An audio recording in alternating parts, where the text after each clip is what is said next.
Globespan is a Guyanese dialogue moving towards the realization of one nation in one Guyana. It's a platform that offers an all-inclusive discussion with the pros, the cons, the ones that have taken a side, and the ones that stand in the middle. Globespan believes agreeing and disagreeing are part of the nation building.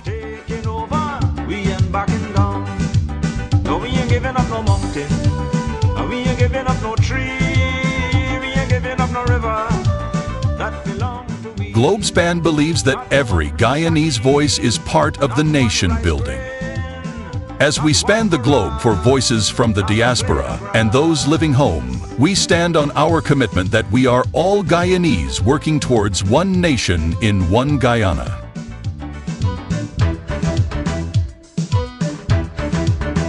This land is our land now. As the world turns on its axis, bringing changes, we as Guyanese must adapt to those changes for a better Guyana for all. Globespan stands on its axis with its belief that one nation, one Guyana, one destiny must include voices from all corners of Guyana. We ain't giving up no river that belong to we. Not one blue sake, not one rice grain.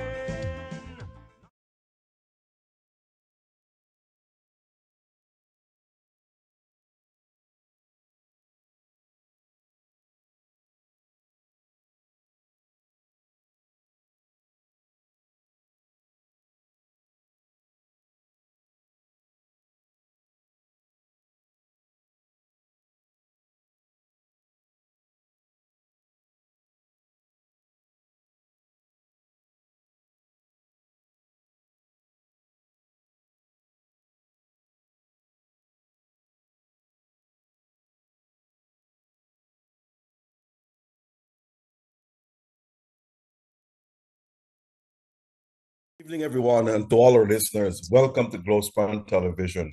It's about 7:30 on this 18th day of August. The countdown of the elections has begun. So next Monday and the following Monday, we all will be voting for sure. So tonight, we have our guest, Mr. Gouveia Jr. But before we get to him, I want to tell you that we have a number of topics to discuss, very, very important to the economy, to the development of the country, and so forth. And also we have a number of other issues to talk about, cost of living, et cetera, et cetera. We are a fair and balanced network. I want this to be known to all our viewers, a fair and balanced network that is being operated by Mr. Noir Singh and by Mr. Devin Bissoon and Ryan Gobin, our two technical directors. We produce a format where we allow our guests to express themselves, and we look at the comments from our viewers to hear what they have to say. But outside of that, we do not do anything else other than that. So before I welcome Mr. Gouveia, I want you all to know that Jerry Gouveia Sr. is his father, a well-experienced captain, pilot, and everything else. And his son, Jerry Gouveia Jr., is taken after him. He's also, as I said to you, the chief pilot of Roraima Services and director of Omni Helicopters and so forth. But he will tell you more about that later on. So tonight, we have a large array of topics to discuss. So please join us. And we welcome all of you across the country, in Guyana, in the Caribbean, in the diaspora, and around the world. Good night again to all of you.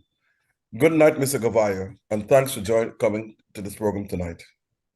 Good night, Dr. Rose. Thank you for having me. It's definitely an honor to be here.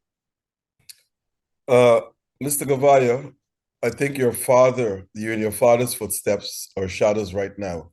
And he has been known throughout this country, pilot of the Army, captain of GDF, and so forth and so forth. So people know about your father, but they don't know about you. So can you give us a brief background of yourself so that our audience can link you to something or see you for who you are, so to speak? Sure.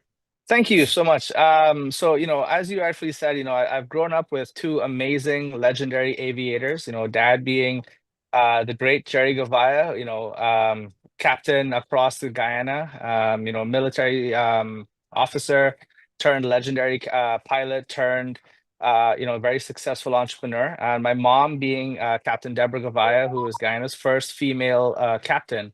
So with that kind of legacy, my brother and I, it was only natural for us both to become pilots. And I can tell you that, after my military service in Canada, I spent about 8 years in the military in Canada. I came back to Guyana in 2015 and started flying here in Guyana, and it's been one of the most rewarding experiences of my life. I came down and I started flying in the jungle here as part of the family company. And I've conducted hundreds of night medevac missions, including the tragic Madia fire. I was the first plane on the ground that night at 2, 3 o'clock in the morning to deliver medical supplies. And that's something that my family, that I have great pride in doing.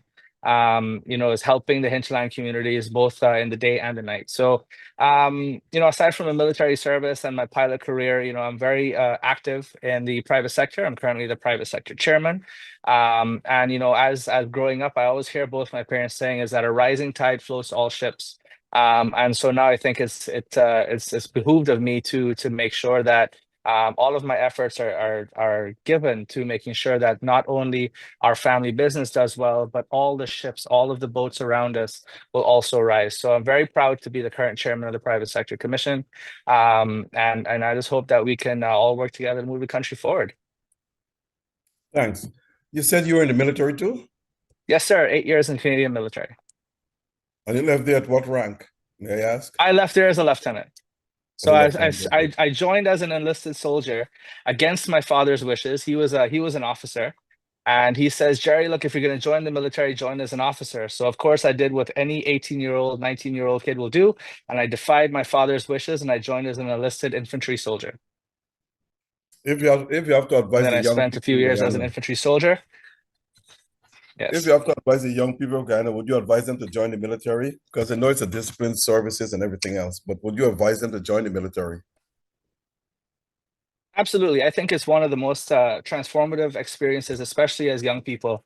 Coming out of high school or university, going into a military service, it not only teaches you about nationhood and teamwork and camaraderie, but it also develops a lot of life skills, discipline, hard work, and success in the face of adversity. One of the greatest things of going through military training is teaching you that it's not over until you quit, and you just don't quit and you will succeed. So these are some of the lessons that I learned in my military service. And I think that most militaries will aside from the camaraderie, aside from the great pride it takes to be a military person, it's the grit that it teaches you, and it's the ability to never give up. And I think that those are things, life lessons that you can apply to anything you do in life.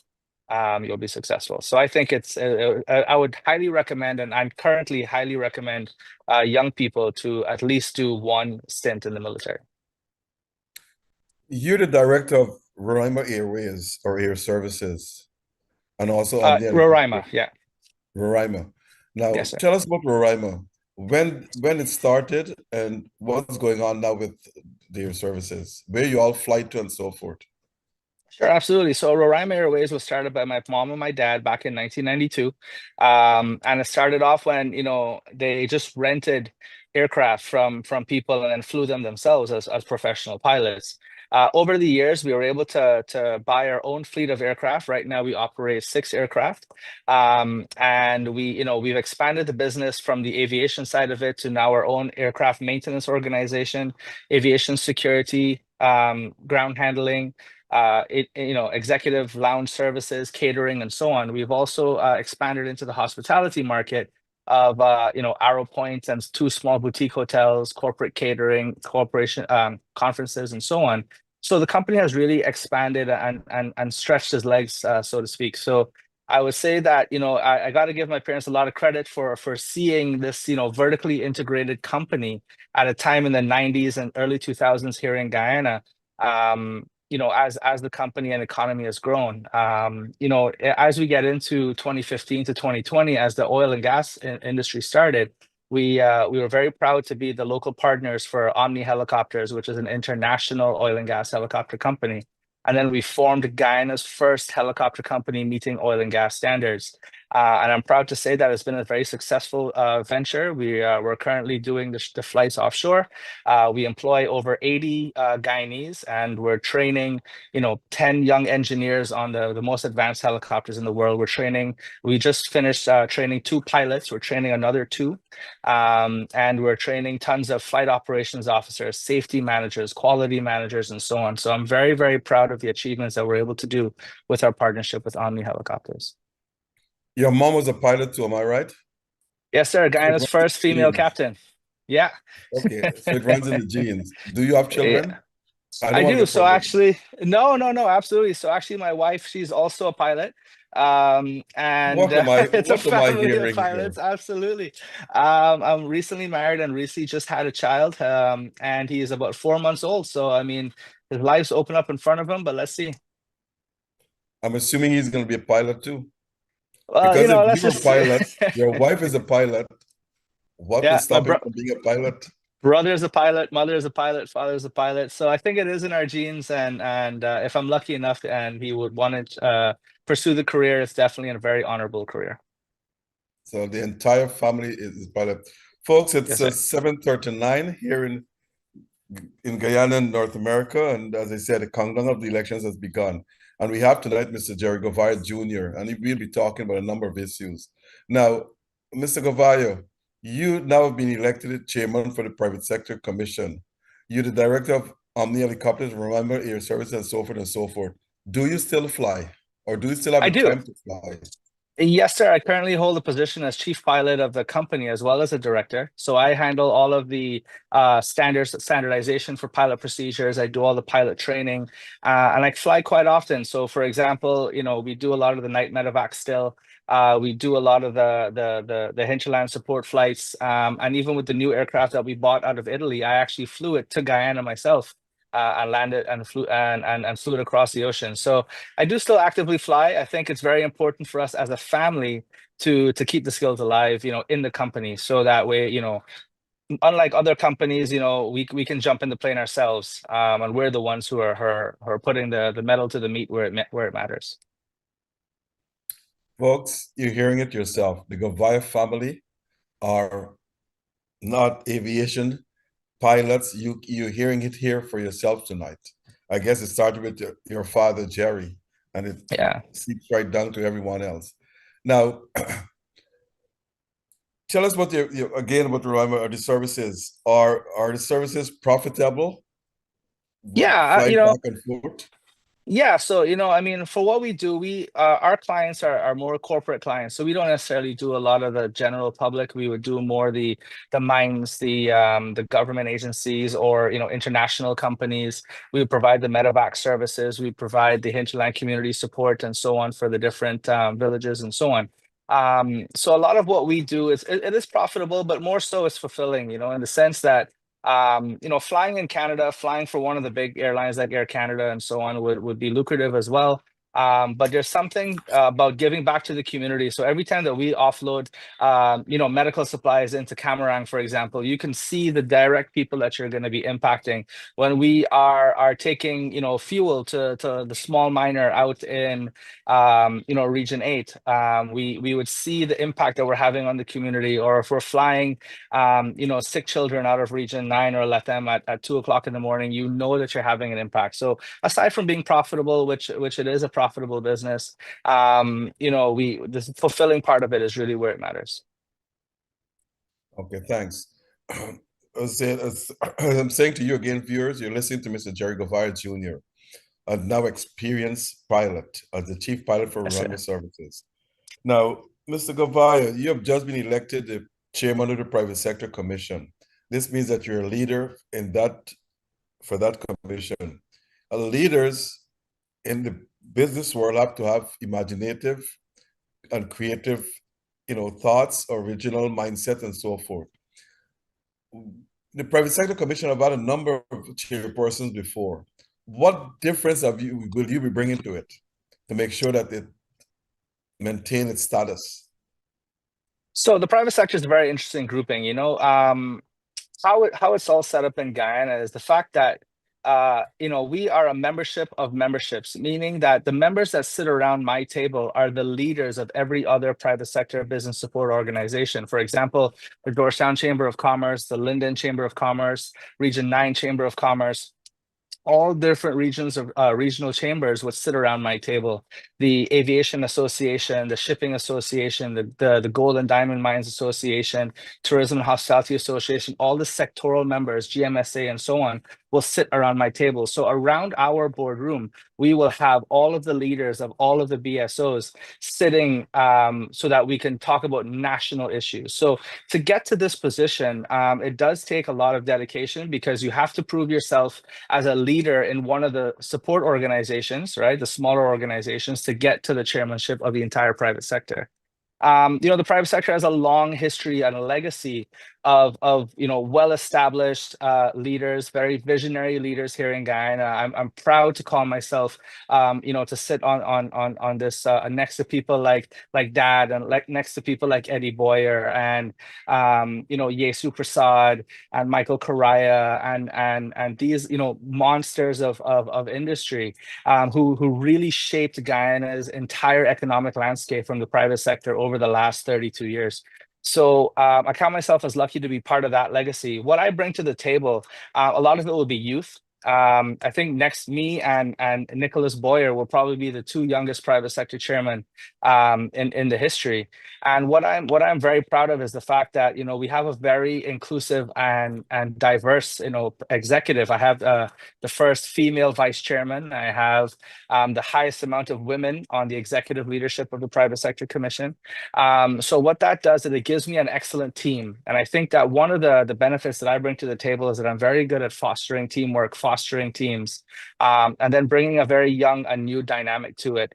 I'm lucky enough to be part of the Chamber of Commerce when we led the first private sector delegation off to go and explore the oil and gas offshore industry back in 2017. And we led a delegation to Newfoundland. And that was while at the time, Minister Indar, who was the president of the GCCI, we actually led the first delegation of young professionals overseas to go and explore the oil and gas market. So, I'm lucky enough to be part of the team that wrote the local content legislation.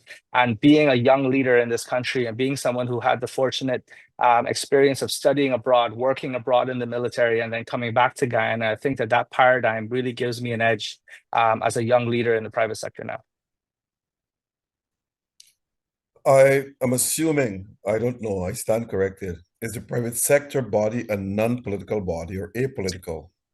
That's 100% true. We are a non-political body. We are not leaning to any political party in any which way. Obviously, individuals will have their own political kind of leaning, as we all have a democratic right to have. But the Private Sector Commission, we work with any government that's in power.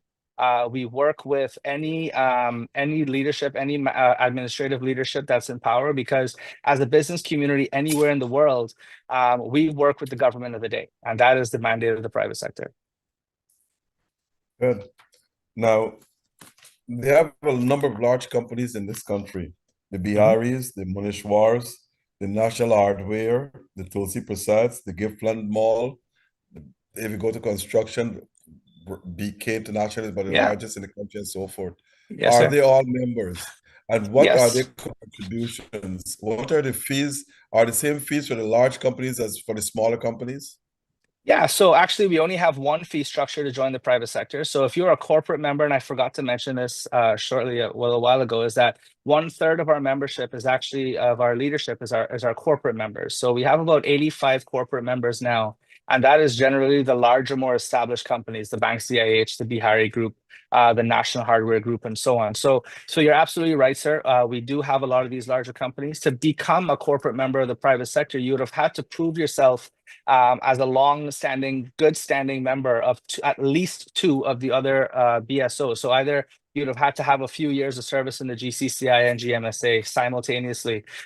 You would have had to maintain good standing and give to these organizations to join the private sector. So to get to the private sector commission level, it's not as an easy membership of just buying in. You have to prove yourself in the entire ecosystem of the private sector associations. And then we have one standard fee for all corporate members, and it's an equal playing field there. I normally don't do this, but you think having one standard fee for the larger companies and the smaller companies, is that something that you want to look at? Yes, sir. So the idea is that, if you're a small company coming up in Guyana, we have tons of procedures, tons of systems in place to benefit the SMEs. And we actually have a lot of programs between the GCCI, the GMSA, Women's Chamber, regional chambers, and so on, including the private sector, to build these SMEs up.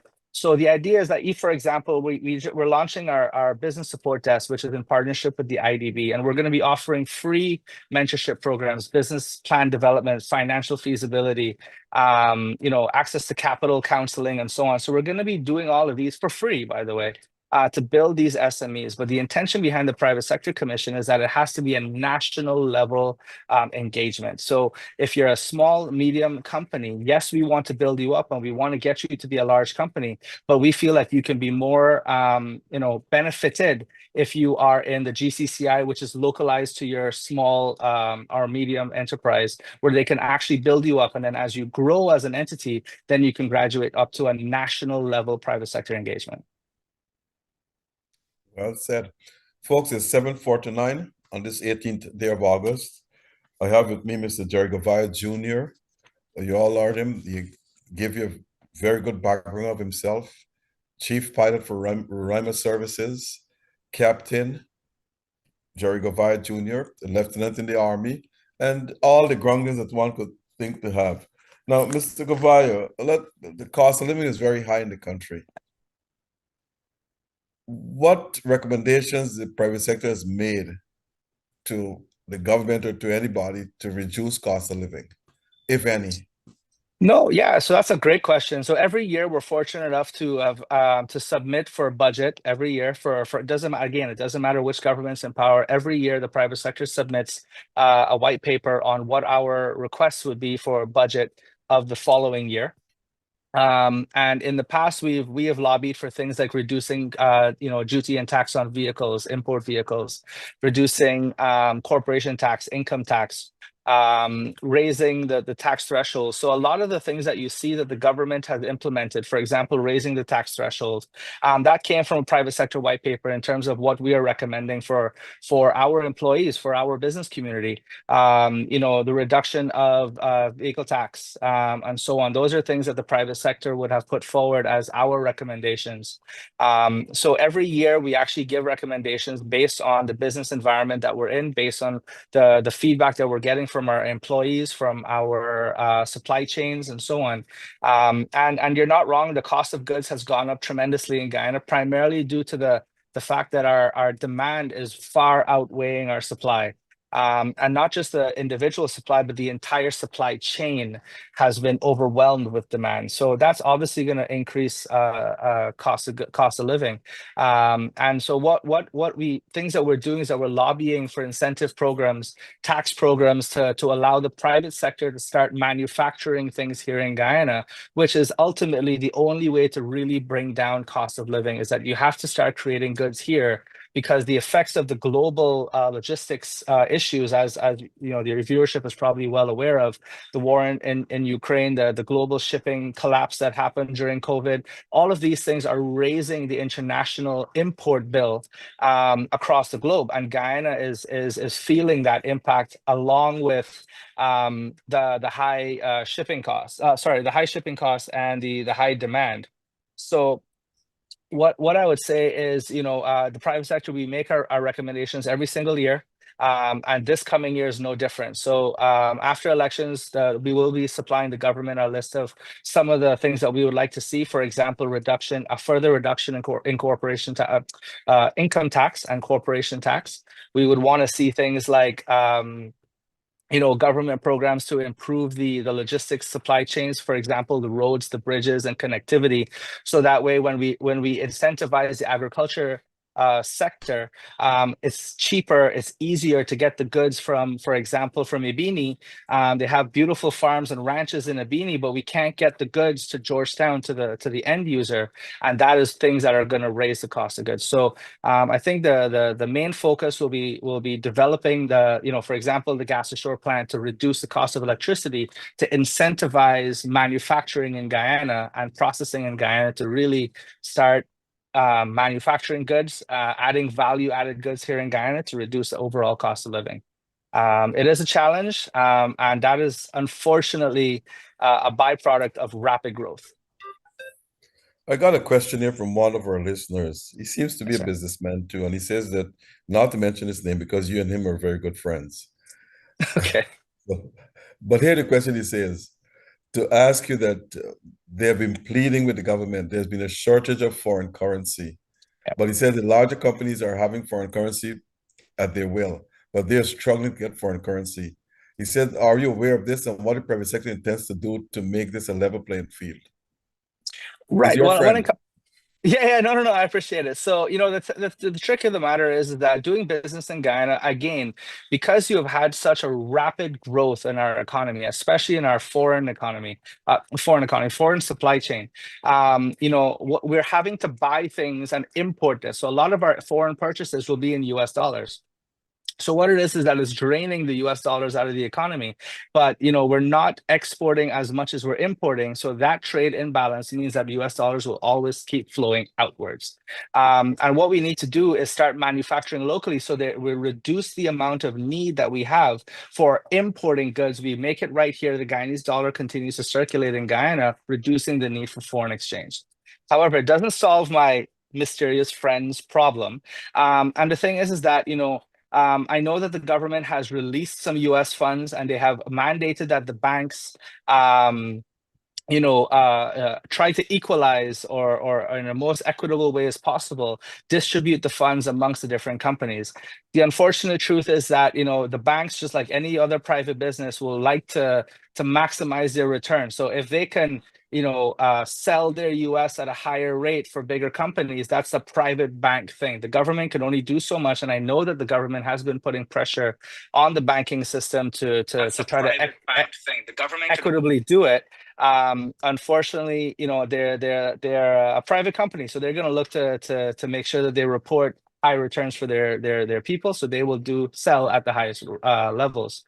All I would say is that it is a growing pain in the fastest growing economy of in the world, with a supply chain that is sprinting to catch up. And until we can incentivize and as business people, myself and my mysterious friend, figure out ways of buying local and manufacturing local, that is going to be a problem until we can solve that. Okay, that's very good. And folks, it's 7:55, heading to the 8 o'clock hour. And again, on this 18th day of August, Mr.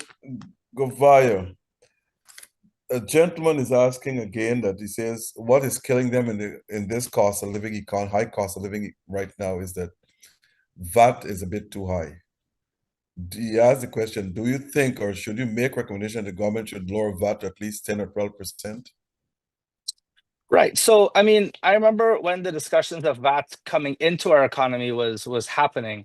And, there's countries around the world, and I think that we as Guyanese have the opportunity to learn from global powerhouses. For example, in a lot of countries, for example, in Dubai, they don't have any corporation or income tax, but they have a higher VAT. So basically, as you spend money, you're taxed on your consumption. So the argument of lowering VAT is not a bad one, and I'm not opposed to it. But remember, VAT is something that is passed through companies, right? So if you're a business person, VAT shouldn't really affect you. And there are lots of incentives now that the government is doing that is actually VAT exempting a lot of these products for the end consumer. So it really depends, on our vital products, our vital services, water, electricity, fuel, and so on.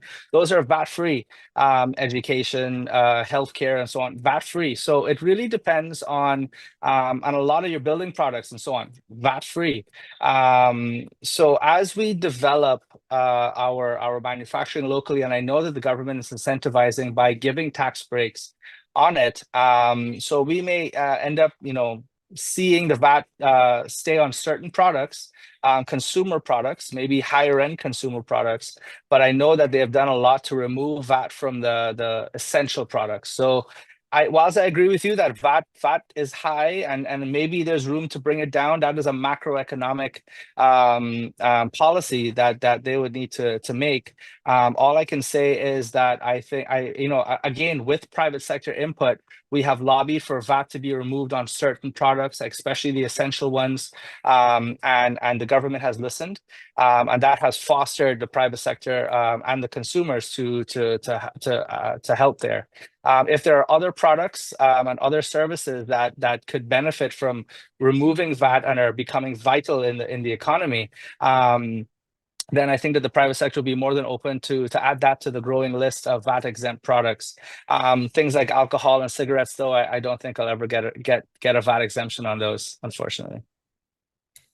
I have another question, if you don't mind. I'm taking Of questions from the course. business sector people, which is good because Yeah. they pose some very important questions here. Now, this is a businessman, and he said he owns 3 businesses, but he said that his company and many others like him are at a disadvantage to the Chinese companies. His claim is that, and I don't know if this is true, folks. I'm only repeating what someone sent me a message here, and I'm asking the Mr. Gouveia to expound on this. He says the Chinese companies are not paying taxes, and this means that they're getting the upper hand on the local companies here in Guyana. And he said this is unfair. We are at a disadvantage fighting for survival. The question to he asked Mr. Gouveia, what should be done to stave off this disadvantage? Should the Chinese companies be taxed more if they're not being taxed? Well, so the thing is that, we heard these claims before over the last 6 months or so. We actually did a pretty intensive investigation into it. And it is a concern that's been brought up. Now, in any society, in any segment of life, you will have those that follow the law and those that don't. So I'm not speaking about the ones that are blatantly, disobeying and not paying taxes, not paying VAT, and so on. There's Chinese companies that do it. There's Guyanese companies that do it.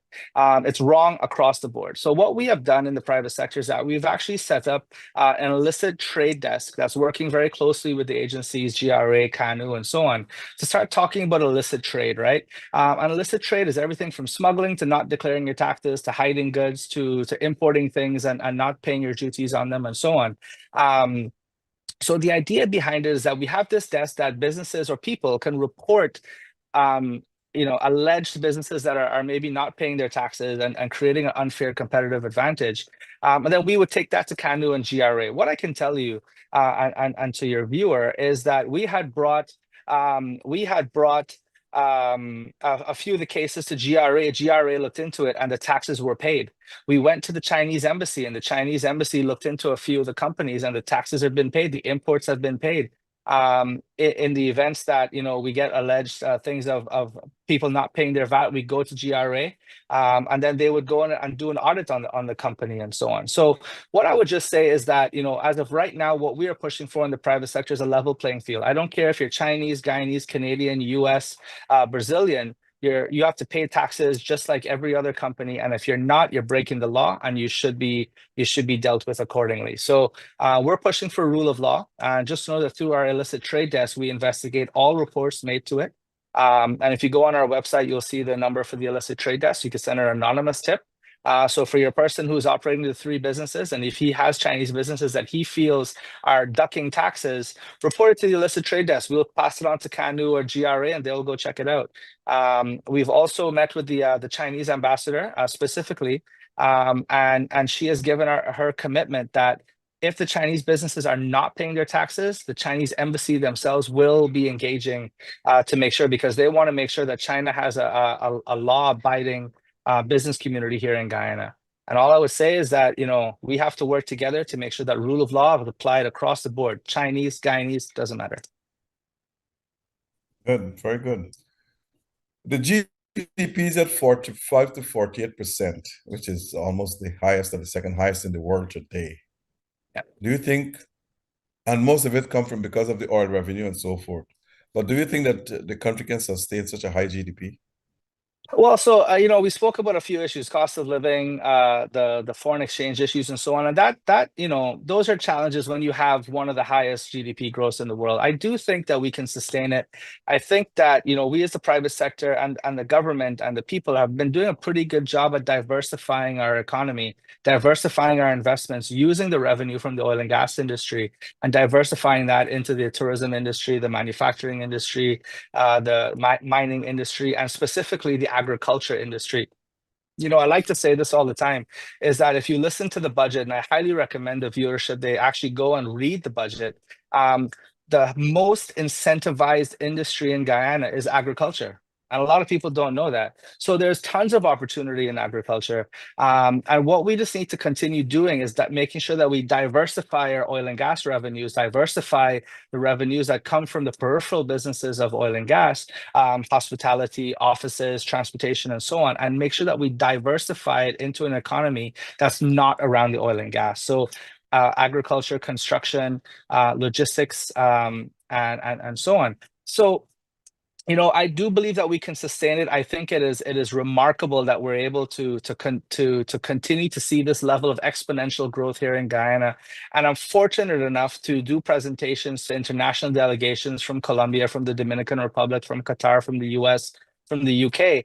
And when they see how we as the private sector are really engaging to diversify this oil and gas money and the incentive programs that the government has done over the last few years, it really fosters a strong and healthy investment profile, investment climate.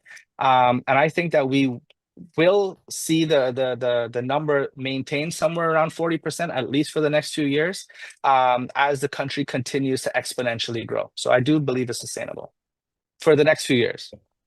Thanks. I have another question here, and this is coming from, I guess, an ordinary citizen in Guyana here. She says that the private sector commission has a much lower minimum wage than the government. Why? Right. So the private sector cannot set minimum wage. All right. The government can set minimum wage. So when we as the private sector report on what our minimum wage is, we can only say, because I don't have control over the individual private companies, I can only try to influence them. So when the government says public sector is going to make X dollars, and but the national minimum wage is X minus $10. I'm just using these figurative numbers, right? The private sector as a grouping, the only thing that we have is that national legislative minimum. However, most private sector companies are actually paying way above minimum wage. And the reason for that is that the labor market in Guyana is actually very strained. We have too little workers, right? There was a previous private sector leader that said that unemployment in Guyana is relatively voluntary. And I can tell you at Roraima, for example, we are struggling to find people. There's lots of people that want jobs, but they're not willing to put in the hard work. And we are saying that, listen, we are paying you way above our minimum salary at Roraima right now for full-time employees. Minimum salary is $130,000 take home. We have a full healthcare benefits package. We have full life insurance that's free for our employees. So we have a benefits package that we provide. We have a minimum wage that is $130,000. And we're still losing labor to other companies, which means that they're getting better offers. So the point is that whereas we can only report what the national minimum wage is, however, the realistic number that most private sector companies are paying is far above. I could tell you, for us, our minimum that people will accept now is $130,000. Even day pays, the minimum that people are accepting is $8,000 a day, whereas a few years ago it was $3,000 and $4,000 a day. So the labor market of its own, right, is actually driving the minimum wage up because of the competition in the labor market of itself. Given the high cost of living, do you think that the minimum wage should be increased? And if so, would the private sector commission recommend to the government to increase the minimum wage in order to offset the cost of living? Or is that a good thing? If wages go up, cost of living also rise. That's the other side of the argument. But what do you think? Right. So, I mean, it's a double-edged sword in the sense that if we raise salaries, right? So, for example, if we do a thought experiment now, and if our cost of our good that we are selling to the public is $10, right? And that is at a salary level of, X dollars.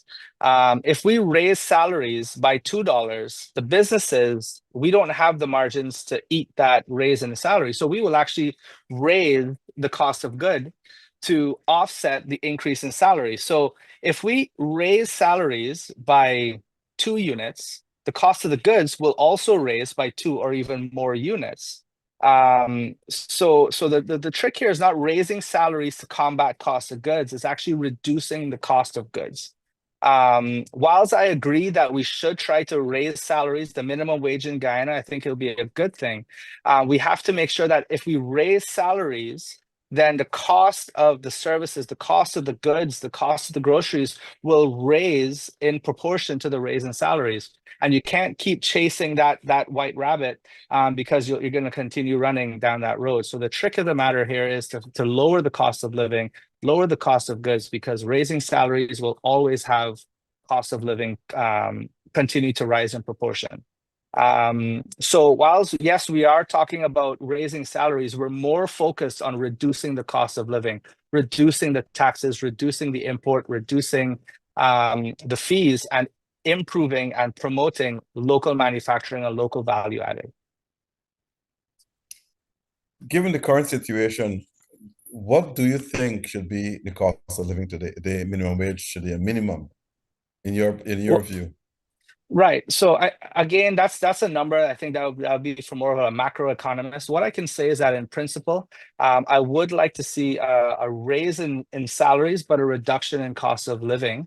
It is quite high. There's no question there. The housing market is quite saturated. So rental prices are going up. I commend that the government has committed to allowing more home ownership. And is pushing the private sector to make sure that we can build more houses at more affordable rates, to make sure that more people can own their homes, which will pull people out of the rental market, because right now rent market is very, very high. I would say that as we improve our local manufacturing, local agriculture, will reduce the amount of cost it is to buy our groceries and so on. If we continue to want to import, our cost of living is going to continue to rise. So it'd be hard to put an exact number on it. All I would say is that in principle, I would say that it is higher than I would like to see. And we just need to continue to focus on reducing that cost of living. Let me jump to politics for a little while here, but it's not for you to get involved in any political parties or political campaigns or anything of the sort. Now, the election, the countdown is about just, 14 days away from today. Yeah, 2 weeks exactly, yeah. Right. Is the Private Sector Commission will provide personnel to monitor the elections around the country? Yes, sir. So we're very proud to have monitored every local and national elections. I've done it personally for the last 10 years since I've been back to Guyana. And it is our goal to make sure that we have fair, free, transparent, and efficient elections. We want to make sure that the electoral process is robust, that the integrity of GCOM is maintained, and that the electoral process is completed to its fullest. We have met with GCOM, we have met with the diplomatic corps, we have met with the Carter centers, the EU observer team, the consultants that are working in GCOM, embedded in GCOM from the international community for the last 6 months or so.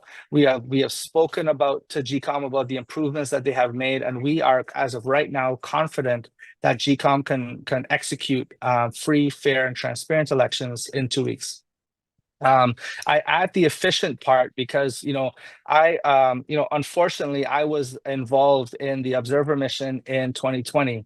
And I can tell you that, in 2020, going through that debacle for 18 months, our economy right now has 10x or more since 2020. So I would like to see this elections happen very efficiently, transparently, free and fair, so that we can get back to building this country instead of, the process being disrupted and so on. So, we're feeling over 150 observers around the country. We're working with all of our regional chambers, all of our sectoral members. And we're going to be putting people in different polling stations. Obviously, we can't cover all 2,700 and polling stations, but we will pick and we will do sampling for different polling stations in all the regions. But what we are going to be doing is putting observers in every tabulation center around the country.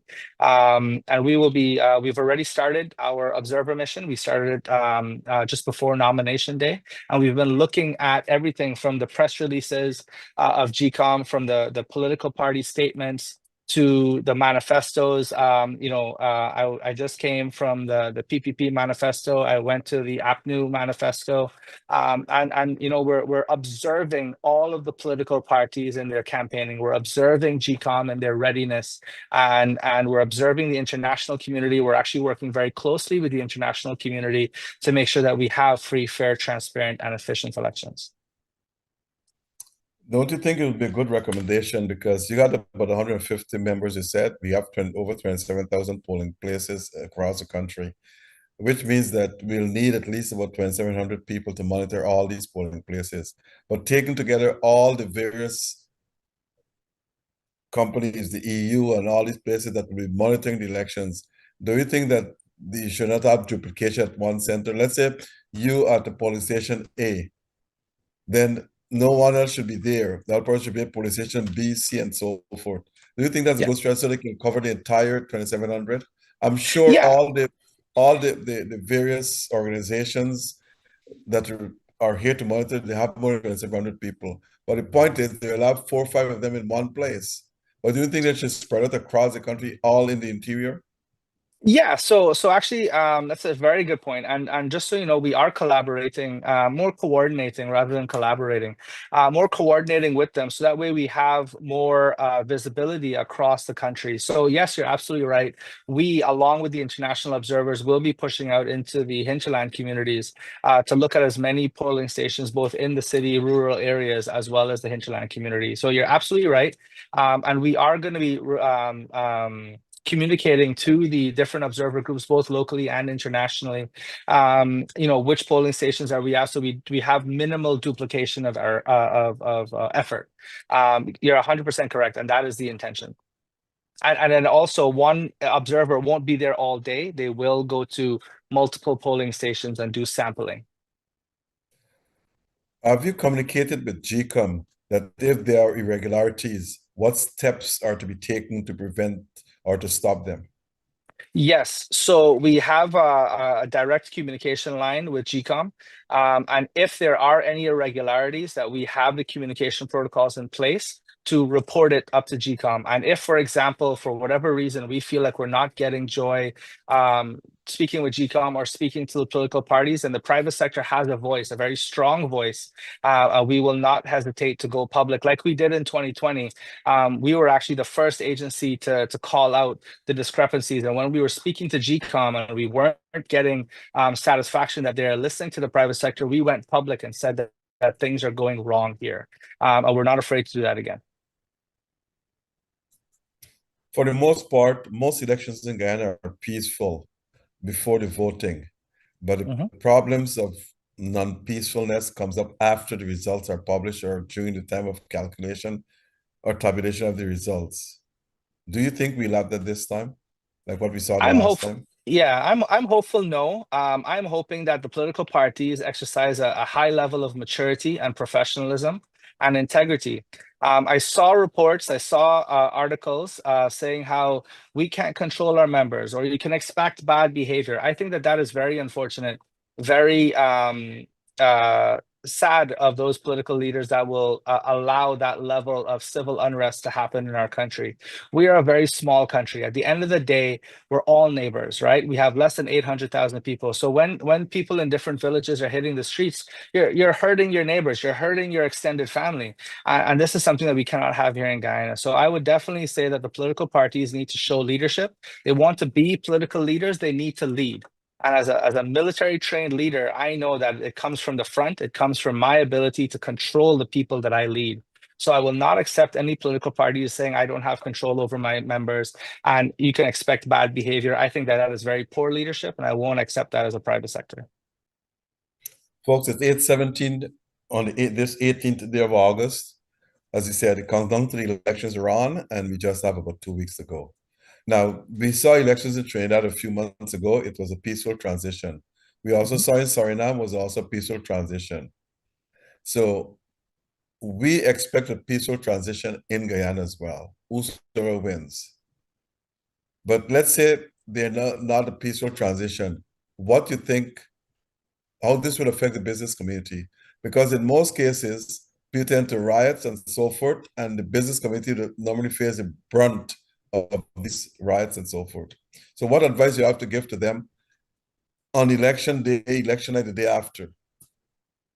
Right. So what I would say, if for whatever reason civil unrest becomes an issue, it will be detrimental to our business community, as it has been over the last, history of Guyana. Anytime that there's civil unrest, especially because we're such a small community, it has detrimental effects on the economy and the business community. And as I mentioned, in the last 5 years, our business community has really doubled down on the investment. A lot of us are taking larger loans from the banks.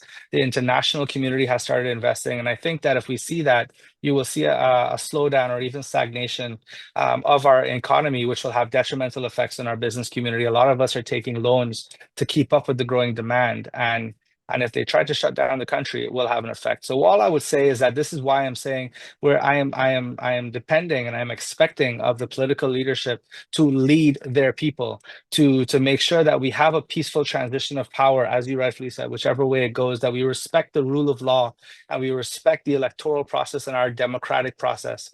It would sadden me to see the political leadership allow our country to fall behind based on their own selfish needs.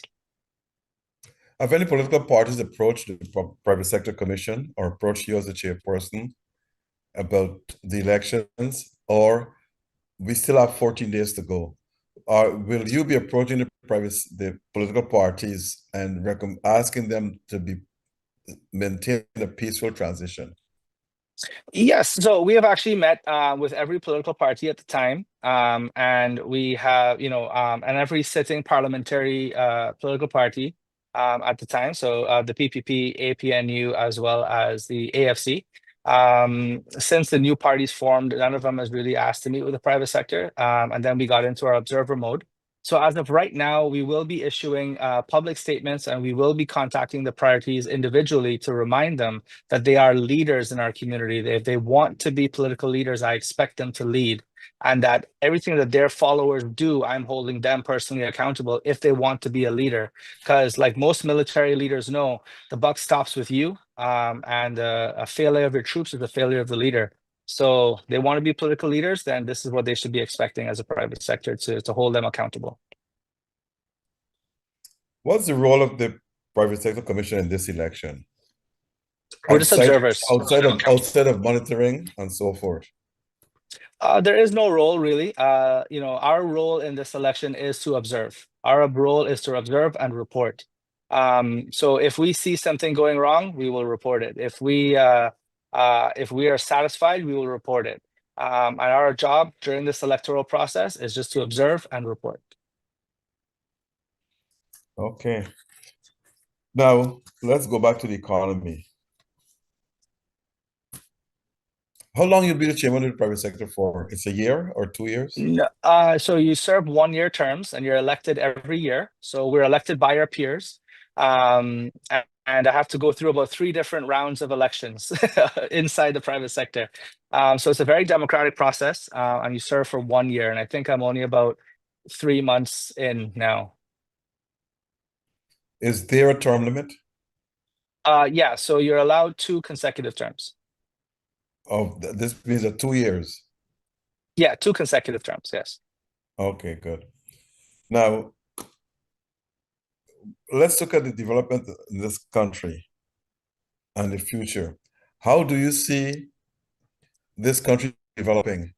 In what areas or what sectors will have the strongest development outside of oil? Agriculture, mining, etc. Which other area? Fishing. Most people tend to forget about fishing, but that's a large industry too. But which areas do you think will have the momentum to take this country forward? Yeah, if I had a magic wand and I could have directed investment, my own personal, if I had $100 million sitting in a bank somewhere and I wanted to set up a business, I would definitely say the agriculture and fishing industries absolutely would be in my number one place of wanting to put some money. I think that has the strongest growth potential. Construction, I think the amount of infrastructure growth that we're going to see across the country is going to be phenomenal. Aside from the highway between Latham and Georgetown and Berbice, the Deepwater Harbor, the bridges that are going to be connecting the different regions, the 4-lane highway that leads from Georgetown to Suriname. So the thing is that infrastructure, construction projects, and that is just bare, roads and bridges and drainage. That has a huge potential as well. I would say the housing market. You're hearing numbers like 80,000 more house lots and 40,000 more homes and 20,000 acres of residential development. And that's just housing. So getting into house development, getting into prefab housing, using local materials as much as possible, value added furniture development, anything to do with residential housing, I think is a worthwhile thing. Commercial and industrial, there's going to be a massive influx of commercial and specifically manufacturing here in Guyana, especially when we get the gas to shore plant, the first one and the second one, which will lower our cost of energy, which will start making manufacturing here in Guyana very lucrative. And just keep in mind that if we manufacture things here in Guyana, don't look at Guyana's economy and our population as a lone island, right? We have the entire CARICOM economy, right? That we can invest in. And then if you manufacture something in Guyana, you don't pay the import tax into CARICOM. So you automatically have a competitive advantage by setting up manufacturing here in Guyana, whether that's for automobiles, value-added products, agro-processing, construction supplies, and so on. So there's tons of opportunity in the manufacturing sector as well. Tourism, I think you're going to see a huge boom into the tourism industry, especially as, people forget that we have about roughly a couple, 30 to 50,000 expat workers passing through Guyana all the time. And when they're home on the weekends, there's only so much to do. So investing in tourism, you have a captive audience of people coming to Guyana for work and looking for things to do. Not only that, but you're putting Guyana on the map. So brand Guyana is going to become a huge thing. It already is. And more people will start seeing Guyana for what it is, which is a gem of an ecotourism destination. We're winning awards worldwide, and the more investment in tourism, the better. It's sustainable. It has a very high labor force, so you could get to do a lot of training, especially in the hinterland communities. So I would say that tourism will be another booming industry. So we covered agriculture, construction, tourism, and finally manufacturing, and then IT. I think IT is going to be a huge wave.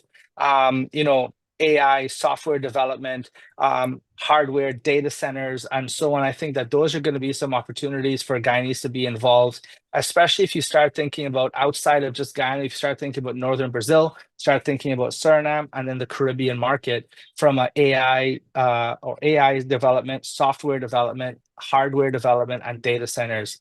We could start hosting cloud-based cloud-based storage here in Guyana. These are things that are new industries for Guyana, things that the young people can really start getting into and investing, heavily in.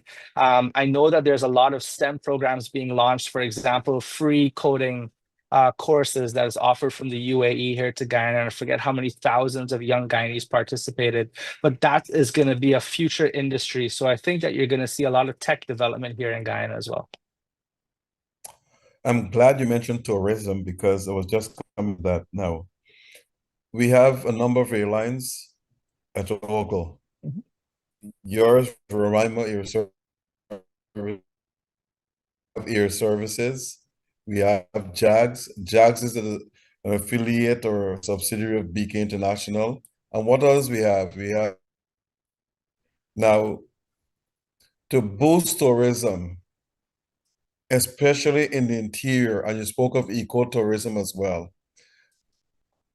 Does the Private Sector Commission have any plans in place to approach these companies to ask them to help develop sites in the interior so people can go and visit? Because it will all benefit these airlines. You take people to point A to point B, there are different what you call attractions there for them to visit over weekend and so forth, and also to build hotels. Do you have any plans to approach your own company? As I said, JAGS, Aviation, Air Services, etc. Yeah, so I mean, you have some large airlines here, and the unfortunate truth is that there's going to come a time in Guyana where aviation, right now aviation is the lifeline for the hinterland, right? A lot of these places to access, you can only get there by plane. The good news is that if the infrastructure projects continue to build the way that they're going, you won't need aviation as much to get into these tourism destinations, to get into these villages, and to explore and enjoy our hinterland and Amazon and jungle environment. So, whilst for my own aviation company, this means that we need to diversify into other markets. But I believe that there's a big push already to develop hotels into the hinterland communities, to tourism products. As I said, there's heavy tax incentives on tourism, from ecotourism to marketing dollars for tourism to hotels and so on. And that's already in place. So you can see that the tourism industry has gotten a massive amount of investment. I think is going to continue to grow as the infrastructure to get there improves. It's going to bring down the cost of tourism in Guyana because you don't need to fly there anymore. So I think that a lot of the airlines, you will see that, we will just branch off into different versions of aviation instead of just, flying tourists to Kaieteur. There's always going to be a market of people that want to fly to Kaieteur, but maybe if there's a road connectivity, you can drive there. The tourism flights can change into taking people to more remote destinations in the Pacaraima Mountains or the Kanaku Mountains. We can eventually get to things that we can fly you to the top of Mount Roraima, for example, with a helicopter. So there's different types of aviation. And I can tell you that the tourism market is rapidly evolving, rapidly growing.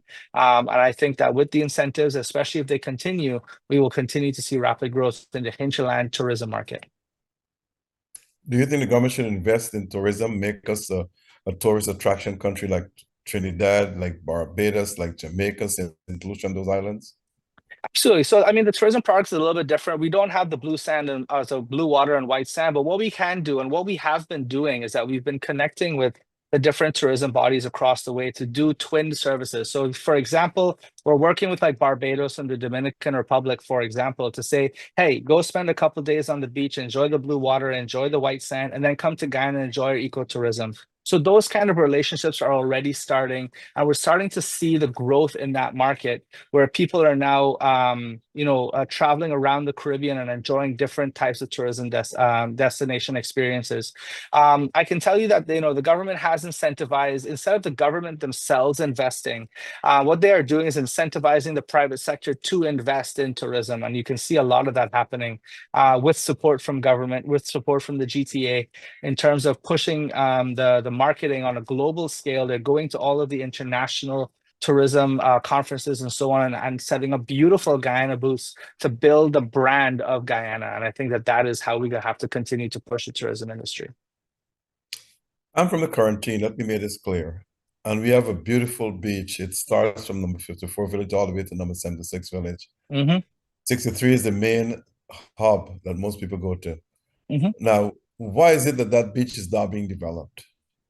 Well, I'm pretty sure I saw that they're starting a development there, like a seaside development where they're doing like a boardwalk. And I think that as the tourism industry builds, especially in the Berbice area, I can see that, one of the largest events right now in Guyana is the horse racing cup in Berbice, and thousands of people have flown to Guyana just to go to this horse racing meet.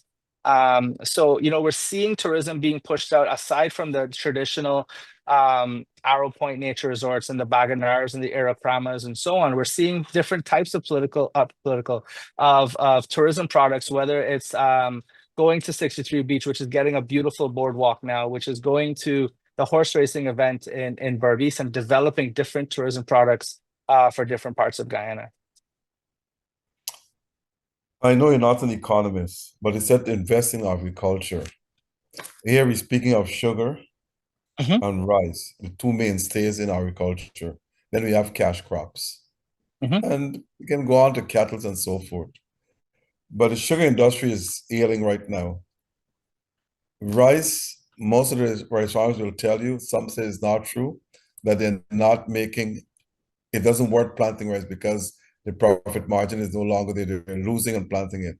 So how we intend to boost the agriculture sector? That's a fantastic question. So aside from the tax incentives that I mentioned previously, for example, they've created feed plants. They're creating a fertilizer plant, which will bring down the cost of the input costs that go into agriculture. So cost of living is what we're speaking about. So if you're producing these things locally, the farmers now reduce the cost of doing business. The government has committed to finding overseas markets, which I know that they've started negotiations with different countries to buy on bulk our rice and sugar specifically. We're looking for companies to come in and invest to modernize these industries. Like it or not, rice and sugar are staples for Guyana's economy, and I think that that we have to make sure that we have all of the ingredients to make a thriving sugar business. It's one of the largest businesses out of southern USA. So why can't we make it work here? The Dominican Republic, for example, has a very thriving sugar business. And what we're doing now is that we're actually incentivizing a lot of these international companies to come and look and modernize our sugar estates, modernize our sugar industry, and especially with the input goods that we are going to manufacture locally, fertilizer, feed products, and so on. That's going to reduce the cost of doing the business here in Guyana. So I think it just needs a revitalization. I think it needs a visionary leadership structure around it, and I think that we can potentially in the very next few years have a very thriving sugar industry once we embrace modernization and international partnerships. For the past 40 years, we've been having water problems in this country and blackouts. I don't know what recommendations the private sector has made over those years, but they're saying now that the oil and gas will prevent these things from happening. Now, some don't believe that, but what do you think should be done to reduce or end the power blackouts and provide water? Some places you get water from like 6 in the morning to 9, shut it off. Mhm. Then water comes back on at 3 o'clock in the afternoon. So all day you don't have water. So what recommendations the Private Sector Commission should make, or what do you think should be done to improve these areas? Right. So, the reality of it is that you can only do so much in a day, right? Like you can only drill so many wells with the equipment that you have. And I can tell you that we have seen in the private sector more and more communities getting their wells. So they're not pulling from wells farther away. The infrastructure is being improved, so you're not getting rust in the water anymore. There's more and more water treatment plants being put up around the place to give us better potable water. So the idea behind the water behind is that we have to keep doing, we have to keep working, drill more wells, bringing more rigs to do it. And what we're doing is we're expanding. The problem, especially in the water side of it, is that we as an infrastructure, Guyana has actually started at a deficit level, right? We've gone for so long without so much that now just to get to, let's call it base zero, we have to do a lot of work to get here, and then we have to continue to do more work. So what I would say is that we just need to do more. They've already started drilling hundreds of wells. They've already started doing tons of water treatment plants. We just got to do more, and it will get to all of the different communities as fast as possible. From a power perspective, with the gas to shore coming online, that is going to do a huge help to pushing the power, stabilizing the power grid. They're heavily upgrading the grid in terms of the distribution lines of the power. They're doing small hydro dams in the hinterland communities to push power into these microgrids.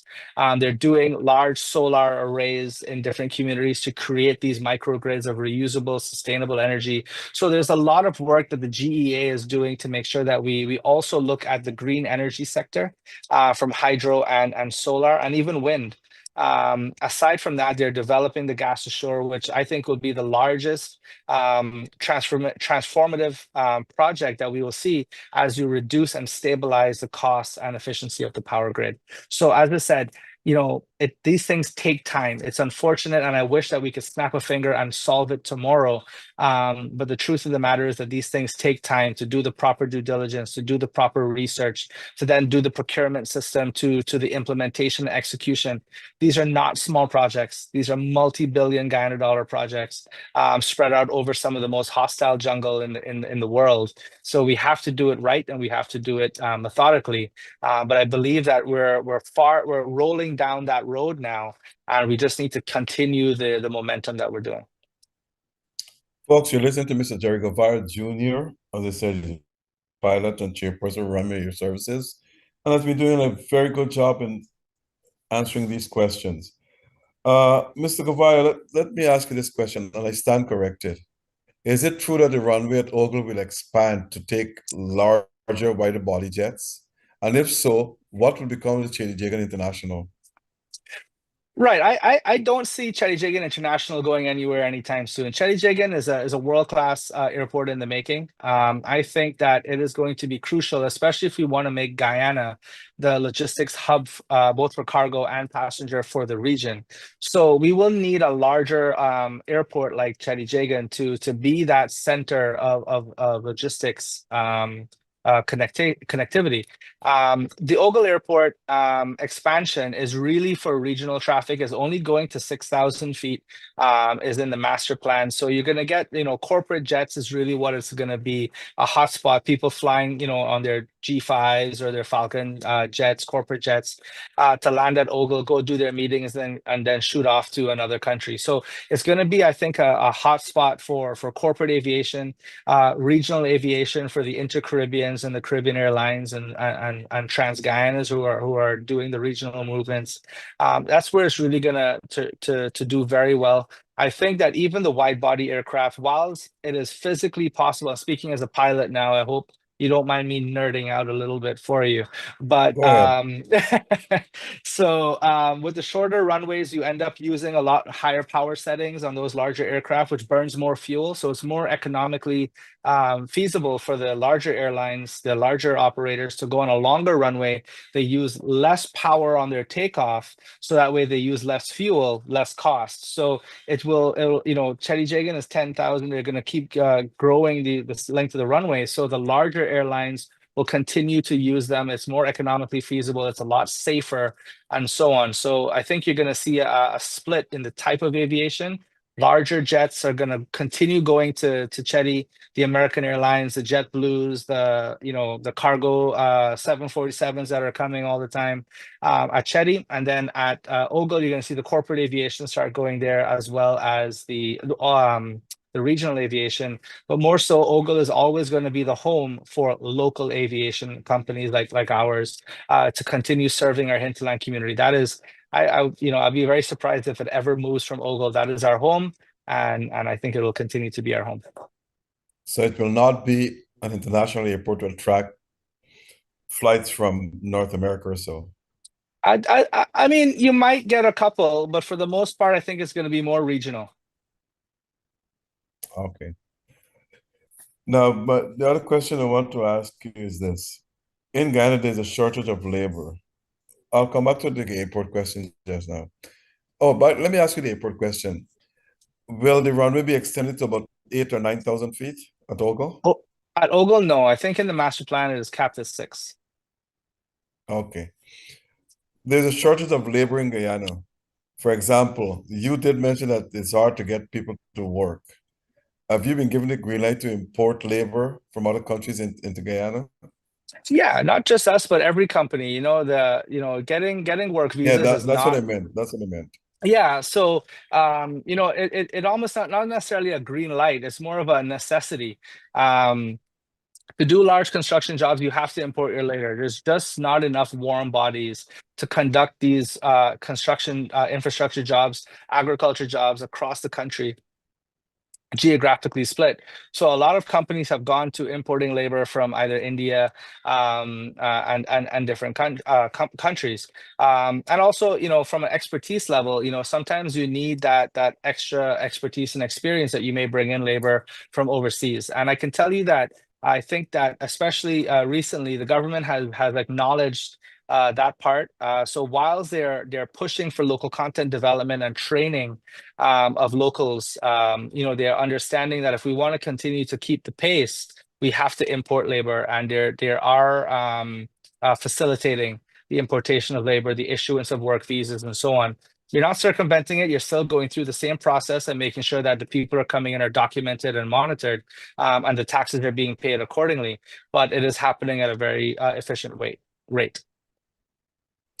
Now, let me talk about three airports here in the rural communities: Bartico, Lethem, Linden. Mhm. Now, if someone is leaving that part of the world to come to Ogle, they have to conform with the flight, with the time frame of what they're landing about 6 o'clock or 6:30 the latest.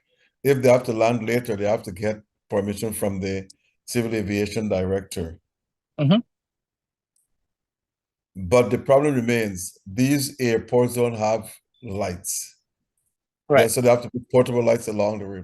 Do you think it's advisable to run permanent lights run the way with a switch that you can switch them off when you don't need them, and if you do need them, you can just switch them on? Yeah, so I mean, that's something that I would definitely like to see happen, is that the implementation of two things. One, weather reporting, automated weather reporting at these different hinterland runways, and automatic lighting. So I can tell you, and here's a little bit of nerding for you as well. As I said, I'm a pilot, so by definition, I'm a little bit nerdy. We actually, in the plane, there are lighting systems that we can activate with from the plane. So they sit dormant. Through the radio frequency, we actually turn it on and turn it off. And these are the systems that I would highly recommend that the government, because all of these governments that you mentioned are publicly owned, that they implement, runway lighting and weather reporting at these hinterland airstrips. They will improve the safety standard of the aviation environment, especially if most of the time you're going into these runways at night for medical evacuation purposes. So it'll increase the level of safety, but also in rainy weather, right? If it's raining and you could turn on some lights on the runway, it helps me find the runway when I'm flying through rain. Weather reporting, if I know exactly what weather is happening at the destination, I can better plan my flight and so on. So I would say that these are things that, as they continue to build the infrastructure of the aviation industry, especially in the hinterland community, putting runway lights and weather reporting will be key.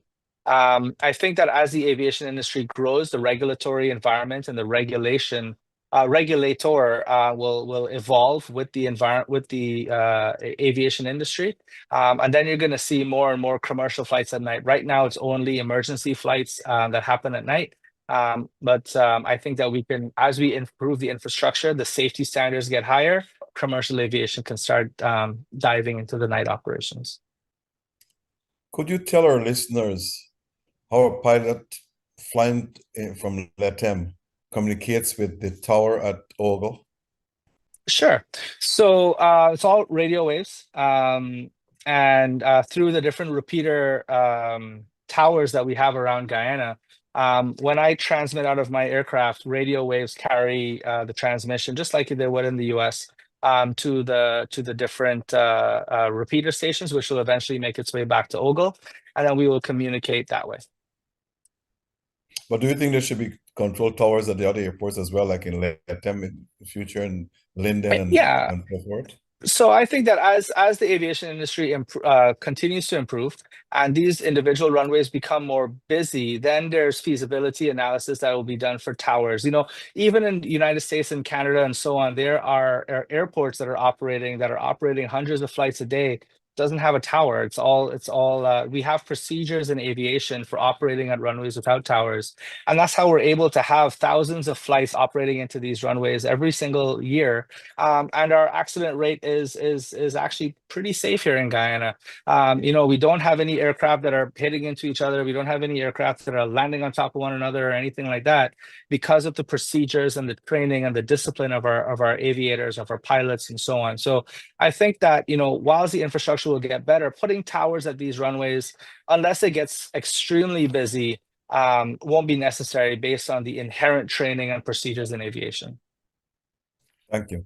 Folks, stay tuned. Mr. Gouveia, stay tuned. Let me go to a commercial break here. Don't go anywhere. Just give me a minute or two. allfromonesupplier.com, where you can get all your West Indian food, your groceries, example, your roti, your fish, your curry, your meat. You get everything from allfromonesupply.com. You can go on the website and place an order as well. There are home deliveries, and you can use your EBT, credit or debit cards as well. All are being accepted at All From One Supplier. Plus, there's a restaurant. You can go there and eat at any time. Located at 10809 Liberty Avenue in Richmond Hill. Telephone number 718-551-3292. That's 718-551-3292. Now, my favorite one is Globespan. They've been in business for over 30 years. So you have any problems traveling, just contact Globespan and you'll get there. They will with their experience and their knowledge, they'll make your travel needs very, very easily. You can call them call Globespan at any time for its upcoming tours to Dubai, India, South Africa, Norway, etc. And you can get very, very good prices. The number is 718-845-0437. That's in New York.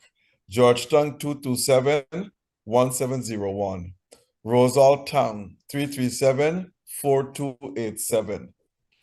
And in Chagunas, in Trinidad and Tobago, 665-3383. And in Val Park, again in Trinidad and Tobago, 645-1604. So call Globespan for all your traveling needs, and they will get you there. Thanks.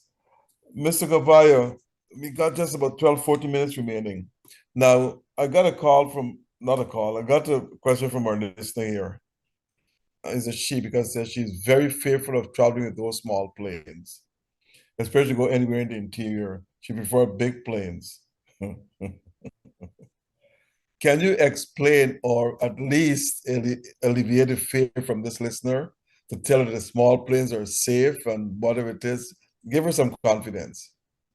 Absolutely. So what I would say to the listener, to the commenter, is that aviation on a whole is one of the safest industries in the world. The regulatory environment is actually right up there with the space operations and nuclear operations. So to be a pilot, for example, you go to 2 years of basic level school, and then you would study another 2 years on the job training in the specific aircraft that you're flying. Every 6 months, we have to do a comprehensive exam. Think of it like your driver's test that we have to do every single 6 months. Every 6 months, the pilots are doing an in-depth medical where they check your heart, your pressure, your everything. So we go through stringent medical testing as well every 6 months.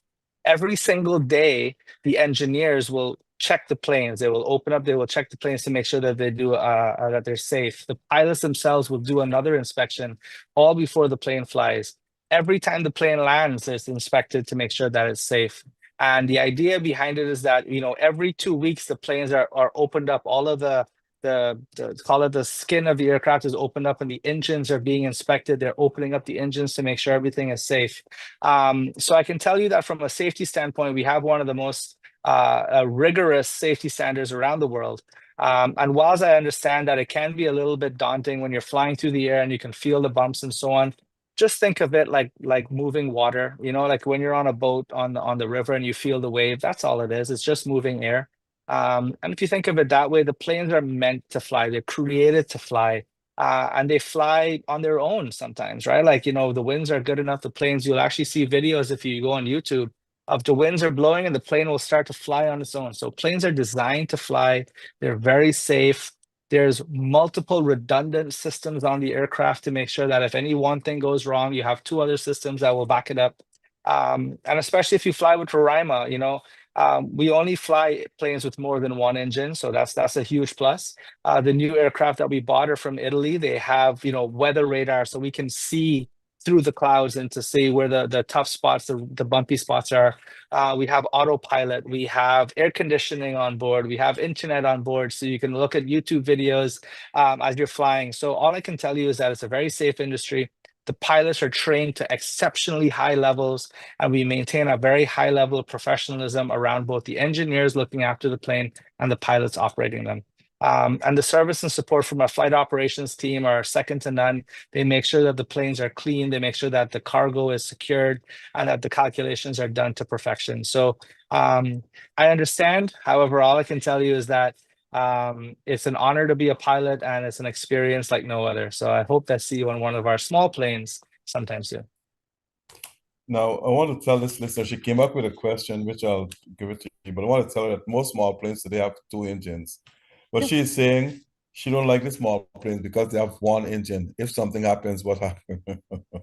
Right. So the good news is that is try to reduce her fear, Yeah. So I mean, like the thing is with this, even if the one engine does, and it's a very safe engine, just so you know, it's a very safe engine. But in the very unlikely event that the engine does fail, the aircraft is fully capable of gliding on its wings even without the engine. So and the pilots are specifically trained to deal with these emergency situations and scenarios. And we actually go through very rigorous training procedures. So what happens, in the 1,000 different likelihoods and variables that can happen.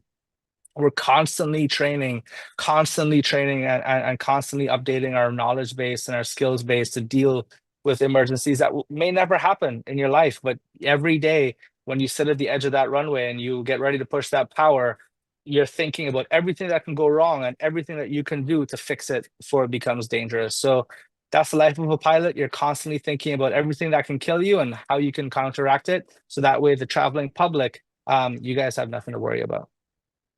So you're saying that if one engine fail, they can glide through the wings, but how far Yeah. can that plane go?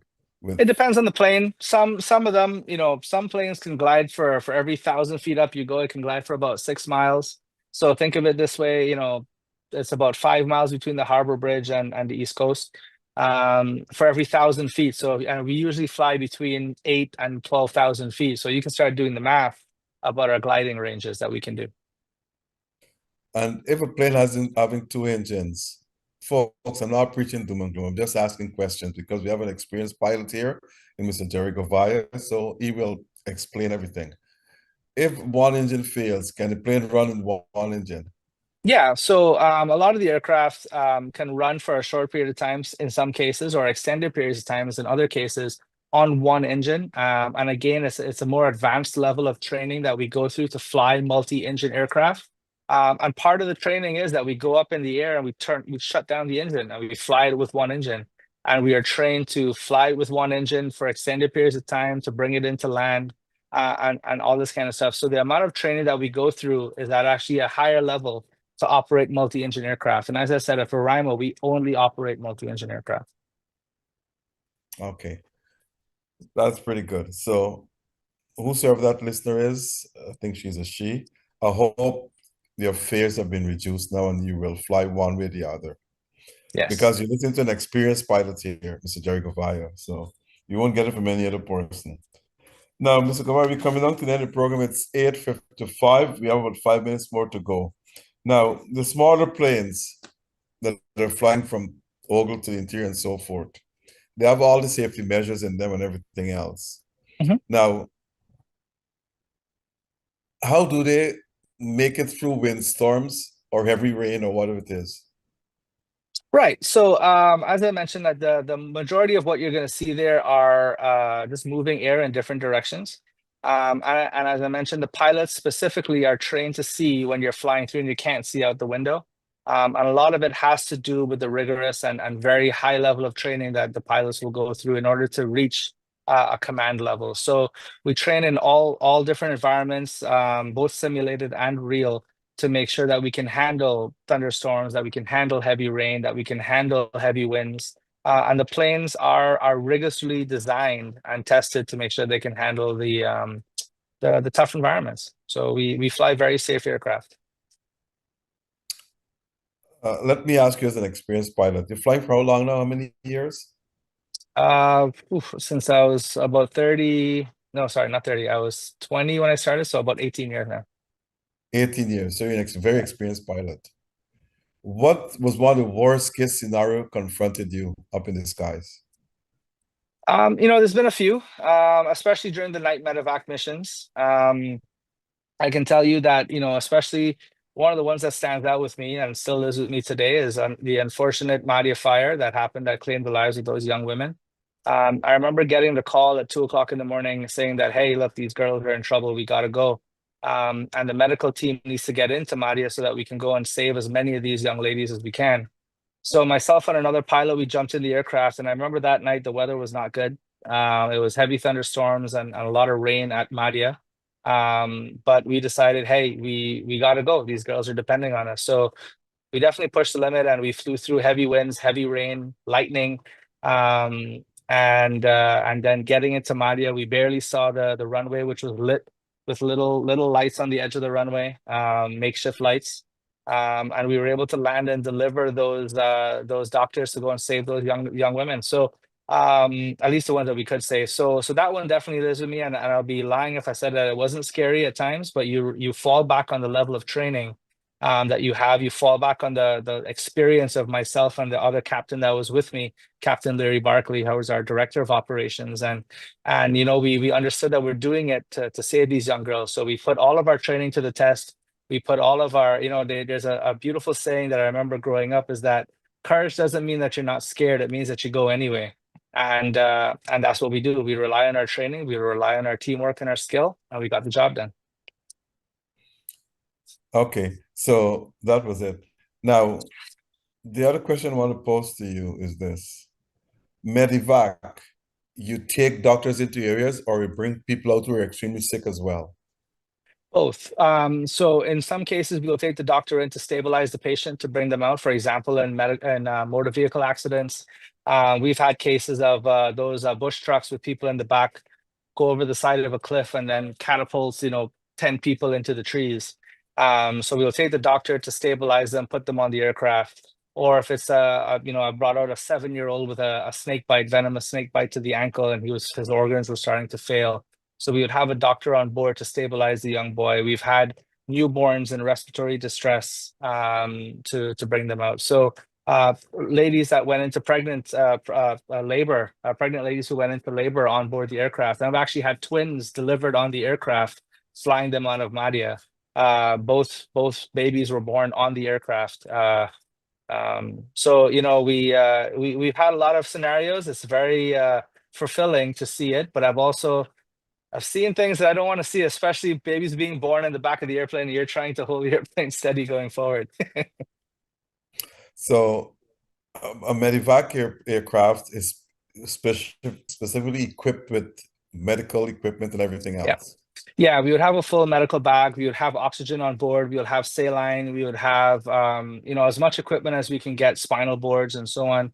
And I've seen doctors do amazing things and nurses do amazing things in the back of that aircraft to stabilize arterial bleeds in the upper arteries of the arm. I've seen people do CPR for almost an hour just to keep the person stable. I've seen intubations done in turbulent airflow and so on. So I've seen the medical professionals here in Guyana. They do so much. And I'm so happy that they're finally getting the attention that they need for the medical industry to grow, because they're heroes in the back of that aircraft. Folks, we have come to the end of the program, and Mr. Gouveia has done an extremely good job. He has educated all of us about flying. He has spoken in detail about the safety of aircraft, and you name it. I hope you enjoy this conversation tonight, and I'm looking forward to see you again next, for you to tune in next Monday. I don't know the guests as yet, but it will be known during the week to all of you. Mr. Gouveia, as I said, it's hard to follow in your father's footsteps, but apparently it has become easier and easier for you to do that. Thank Because I you. know your father, he was considered one of the best pilots in the Defense Force ever had and so forth. Yeah. But Jerry G. Sr., if you listen to me, congratulations. You have a son who is following in your footsteps, and he's doing it with much ease and everything else. So, Mr. Gouveia, your closing remarks, if you have any. Well, thank you, Dr. Rose. It's definitely been an amazing conversation. I can't believe the time has gone by so quickly. And the conversations that we've had on politics, the economy, the upcoming elections, and then aviation. I could talk about aviation all day. But, I'm very excited as the chairman of the private sector and as a young business person here in Guyana to see the growth that the country is under, the trajectory that the country is going to go and our business community is going to grow. And then for my family, I'm very honored to be working with them every single day. And for my son, I'm very excited for the Guyana that he is going to get to grow up in, which is going to be, light years ahead of where we are today, thanks to the work that the different leaders in the private sector, that the government is doing, that the professionals here in Guyana are putting their shoulder to the wheel to make sure that we have a better Guyana for everyone. Thank you. Folks, you have been listening to Globespan Television, owned and operated by Mr. Noir Singh. Our technical directors are Mr. Devin Bissoon and Mr. Ryan Gobin. I'm your host, Dr. Asquith Rose. We're saying good night to all of you, and a special thanks to our sponsors, and a special thanks to you, our listeners. See you next week. Thank you very much. Good night and goodbye. Thank you, Mr. Gouveia. Thank you, Dr. Rose.